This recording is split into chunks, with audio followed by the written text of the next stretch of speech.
Hello students, welcome to this class. Today we'll deal with chapter number 8, The Hack Driver by Sinclair Lewis. First, let me give you a short introduction to the lesson. The story The Hack Driver is a hilarious account, an amusing account, a laughable account of a master trickster, Oliver Lutkins, who isn't much educated but is extremely smart and witty. He easily befools an educated lawyer who comes to serve summons on him. Now let's say something about the theme of the lesson. It is commonly believed that the village people are simple, honest, innocent, and uneducated as compared to the city people. But the author convinces the readers that seemingly simple village people can outsmart and outwit, that is, do better than city people, the so-called highly educated and intelligent people. The writer also wants to assert, that is, emphasize that what matters in life is experience. Experience is a great teacher. In this story, a simple hack driver easily befools a highly educated but inexperienced lawyer in his training period working as a junior assistant clerk in a distinguished law firm. Now let's say something about the summary of the whole lesson. One day a junior assistant clerk, the narrator, was asked to go to New Mullion village to serve summons on a man named Oliver Lutkins. Summons is an official call or order given to a person to be present in court to be a witness. The narrator became very happy to go there because he had already been sick of serving summons on the people in the city. He was at times beaten up by some rough and violent people there in the city. When he reached Mullion station and went out of the station, he saw a delivery man whose dress looked dirty and worn out. But he had a smiling face and friendly appearance. So the narrator in one way became very happy to meet him, and in his simplicity told him that he had to serve summons on a man named Oliver Lutkins. The delivery man offered to help him by driving him around the village in his hack, that is, cart. In fact, the delivery man himself was Oliver Lutkins, but to convince the narrator that he was not, and that Oliver Lutkins was smart enough not to be caught by anybody else, he told the narrator that he was called Bill by menfolk there. He further told the narrator that he knew most of the places Oliver Lutkins hung about. That is, the places where Oliver Lutkins remained or the places which he visited. Oliver Lutkins played a game of poker, a card game. It was very hard to make him part with his money.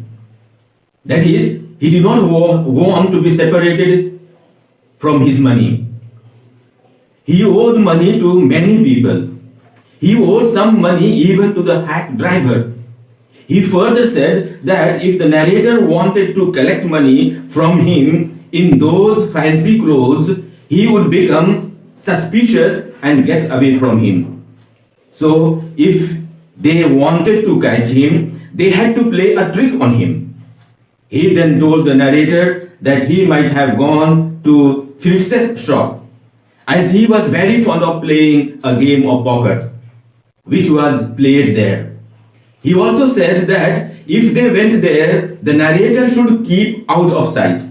In other words, Bill would go in first to ask for Oliver Lutkins. So, whenever they went in search of him, they did the same.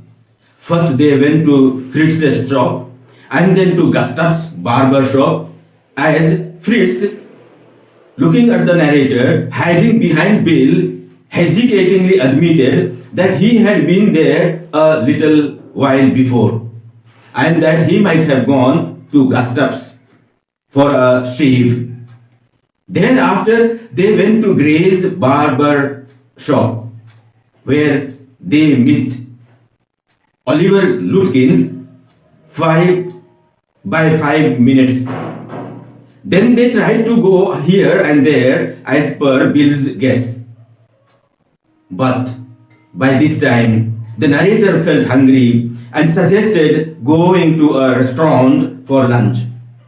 However, Bill turned down his offer and preferred to go to his own wife to bring a packed lunch, which he said would cost him less than a greasy, that is, oily meal in a restaurant. In fact, the narrator did not care a fig. That is, he did not care at all for the cost, because he would charge everything to the firm. While taking lunch, he told the narrator many funny things about the country people.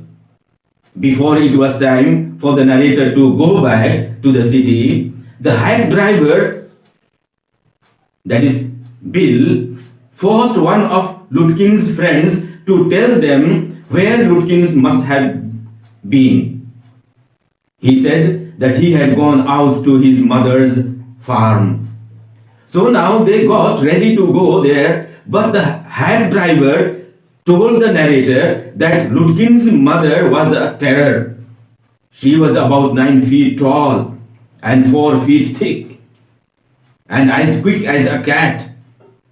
He further said that the narrator would better let him try her first. Now, can you guess what happened when they went to Lutkins' mother? When Bill told Lutkins' mother that the narrator had a legal right to make an inquiry about his property, she went in and came out with a hot iron rod and said, "You search all you want if you don't mind getting burned first." Thus, all their efforts became futile, that is, useless. But his failure to find Lutkins did not matter much to him. What mattered to him was the hack driver's presence of mind, his helpful nature, and other people's positive attitude towards him. He did not think much about Lutkins, but the office did so, because the next day he had to appear in court as a witness. So the chief, that is his boss, almost murdered him and sent him back to New Million with a man who had worked with Lutkins. Frankly speaking, when the train arrived at New Million station, the hack driver, that is Bill, and Lutkins' mother were there, talking and enjoying themselves and not quarreling at all. So no sooner did the narrator see Bill than he said to his companion, "There is a man, a real man. I spent the day with him." His companion said, "He must have helped you, but he is Oliver Lutkins himself." Now the hack driver did not try to run away when the narrator served summons on him.